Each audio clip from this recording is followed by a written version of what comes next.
আসসালামু আলাইকুম প্রিয় দর্শক, আশা করি সবাই ভালো আছেন। আমিও ভালো আছি। আর এই যে আমার বাবার কবরের পাশে দাঁড়িয়ে আছি। গত সপ্তাহ রোজ শুক্রবার জুম্মার বার আমার বাপ ইন্তিকাল করছে।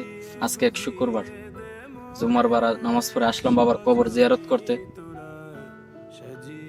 বাবা আমাদেরকে ছেড়ে জীবনের জন্য চলে গেল। এই বাবার মুখটা আর দেখবো না। আজকে এক সপ্তাহ হয়ে গেছে বাবার বাবা বলে ডাকি না, বাবার চেহারা দেখি না। এই অন্ধকার খবরে আমার বাবা শুয়ে আছে। জানি না আল্লাহ কোন অবস্থায় রাখছে। সবাই আমার বাবার জন্য আপনারা দোয়া করবেন, আমি আপনাদের জন্য দোয়া করি। আসলে আমরা কেউ থাকবো না, সবাই চলে যাবো আগে পরে, কিন্তু বাবার মৃত্যুটা আমি কোনোভাবে মানিয়ে নিতে পারতেছি না। আসলে আমার কাছে ভাষা নেই আপনাদেরকে কি বলবো। আর ভিডিও করার উদ্দেশ্য হলো একটা স্মৃতি রাখার জন্য। এই যে আমার বাবার খবরটা দেখাও, একটু দেখাও ঘুরায়। এই যে আমার বাবার খবর। আর আমি এক হতভাগা ছেলে, কারণ বাবার জন্য কিছু করতে পারিনি। আমি বাবার জন্য কিছু করতে পারিনি।